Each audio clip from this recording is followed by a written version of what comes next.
Fala, minha gente, tudo certo?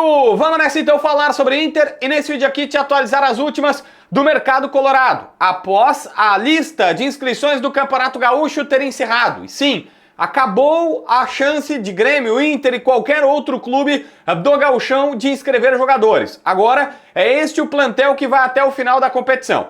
A janela brasileira ainda está aberta até o dia 29 desse mês, ou seja, 28 desse mês, né? Que esse mês não é bissexto, é 28 de fevereiro. Então tem mais 2 semanas. Mas quem chegar nesse período pode entrar no bid, pode jogar numa Copa do Brasil, até Libertadores, vai começar o Brasileirão, mas não atua no Gauchão. E é sobre isto que nós vamos falar, porque ainda tem vai e vem de mercado acontecendo.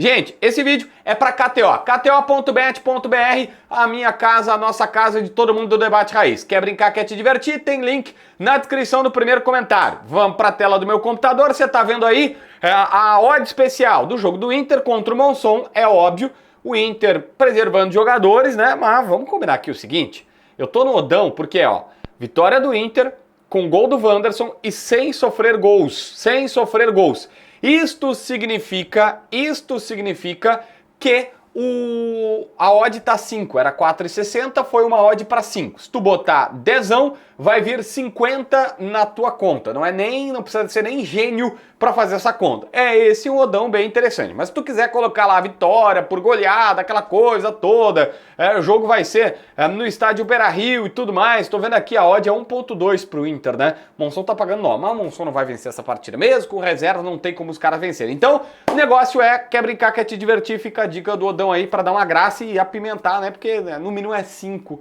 a odd aí, porque só a vitória do Inter é meio sem graça, né? Não acredito que o Inter vai perder. kto.bet.br, link aqui na descrição no primeiro comentário, site para maiores de 8 anos e vai com juízo nessa cabeça, beleza?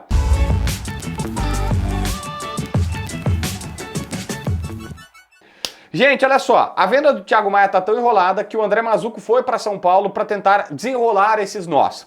Hoje, durante o dia, eu recebi que a chance do Thiago Maia ir para lá estava em 60%. Sim, há um desacordo entre Inter e Santos.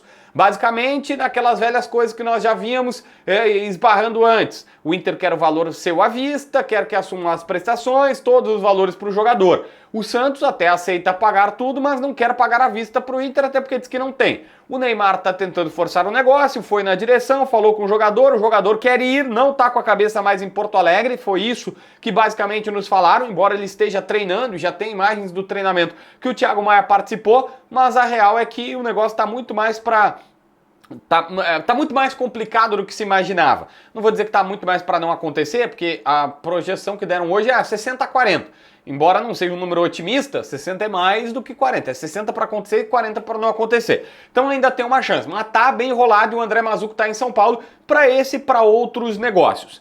Concretizando a saída do Thiago Maia, nós temos a informação de que o Roger está pedindo o jogador. Não vai dar mais para escrever no Gauchão, como eu já disse na primeira informação desse vídeo, mas ficou informado que, ó, o negócio acontecendo, não se sabe, né, se vai acontecer ainda, mas acontecendo, o Internacional vai atrás de um jogador porque o Roger quer. E o Roger disse, olha, no estilo de jogo que existe hoje, precisa de um jogador com esse pulmão vai e vem, porque o Fernando tem 30 e poucos, o Alan Patrick tem 30 e poucos, quase sub 40 já dos dois, né? E aí o que acontece? Precisa ter um cara que tenha aquele fôlego para fazer o meio campo ali ser o motorzinho do time.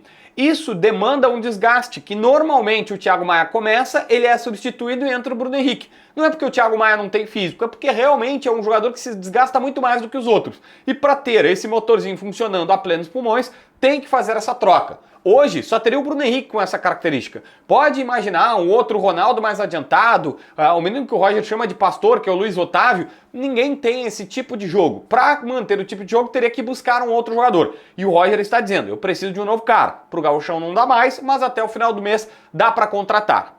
Hoje eu recebi a manchete, ou na verdade uma mensagem no WhatsApp de um importante dirigente do Inter dizendo, esquece esse nome, trata-se de Elian Irala, o jovem de 20 anos argentino do São Lourenço, que o Inter está constantemente tentando e se falou que, olha, saindo o Thiago Maia, deveria ser ele o substituto.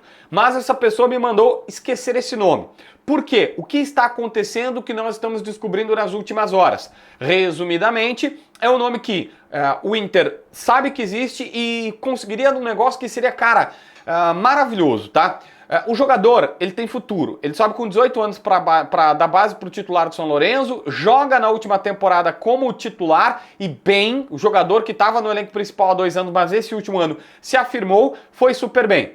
Um grupo de empresários argentinos gostaria de comprá-lo do São Lourenço, colocar em outro lugar, colocar numa vitrine melhor do que no time lá da Argentina e tentar uma venda para a Europa. E isto seria muito bom para o Inter. Por quê? Esse negócio chega para o Colorado através do empresário do Bernabéu. O mesmo empresário que fez a negociação para o Bernabéu é empresário do jogador e disse, bom, tem um grupo querendo comprar, se vocês forem comprar do São Lourenço, o Inter é uma baita vitrine. E a ideia maravilhosa seria, vem um grupo de empresários, paga milhões de dólares por ele, compra o jogador, leva para o Inter, o cara joga um ano de graça aqui no estádio Beira-Rio, se valoriza, depois é vendido, o Inter não tem o jogador, pega só uma taxa de vitrine, mas ganhou um cara que poderia ser uma peça importante, o substituto do Thiago Maia, motorzinho do meio campo, por uma temporada, apenas pagando salário e ainda poderia lucrar numa taxa de vitrine caso a negociação acontecesse. Parecia o negócio dos sonhos, mas não deve se confirmar. Por quê?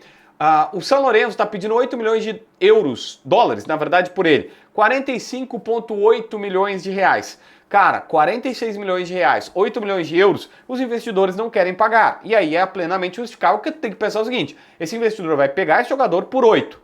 Ele vai botar no Inter, que vai exigir uma taxa de vitrine, sei lá, 10%, que normalmente é o normal, pote. Coloquei o jogador na vitrine, se vender eu quero o meu dinheiro. Tá, o cara joga aqui 1 ano, mas para vender depois, para todo mundo ter lucro, para cobrir os 8 milhões de dólares, pagar os 10% do Inter e ainda ser lucrativo para os caras que adiantaram dinheiro na frente, teria que ser assim, uns 15, 16, quem sabe 20 milhões de dólares, que é uma negociação improvável de acontecer para o futebol europeu nesses moldes. Então não é interessante. Teria que ser muito mais próximo dos valores que nós estávamos falando antes. Olha, 4 milhões de dólares, que aí daqui um pouco vende por 10, paga de taxa de vitrine para o Inter e ainda lucra 5 milhões de dólares. Poderia ser muito interessante se fosse essa negociação, mas o São Lourenço está pedindo 8. E aí a operação fica muito mais inflacionada e hoje estão dizendo do Inter, esqueça esse nome, não é ele, não é este jogador. Então o Inter hoje não tem o motorzinho, não tem o substituto do Alan Patrick, do Thiago Maia no elenco por conta disso. Aliás, sobre o Alan Patrick, para quem pergunta, até agora não tem atualização sobre a lesão no tornozelo dele. A tendência é que nas próximas horas, quando sair, tivermos no jogo contra o Monson, sair a lista de concentrados, possamos ter uma novidade sobre a gravidade dessa lesão. Por enquanto ainda não tem. A única pista é, o Roger já testou o Carboneiro na vaga do Alan Patrick, testou o Borré, um pouco mais recuado, jogando por ali, ele foi bem, aliás o Carboneiro também, e o Roger tem uma ideia de testar o Iago Noal, que é da base, sempre foi o parceiro do Gabriel Carvalho, mesmo empresário inclusive, e treinou por ali durante a pré-temporada. O Roger pode testá-lo para esse jogo contra o Monson, até para as próximas, porque o Alan Patrick pode ficar de fora de alguns confrontos. A gente ainda não tem como dar nenhum diagnóstico mais preciso sobre ele, tá bom? Se inscreve no canal, assina a notificação, deixa teu like, comenta aqui embaixo para ver mais vídeos.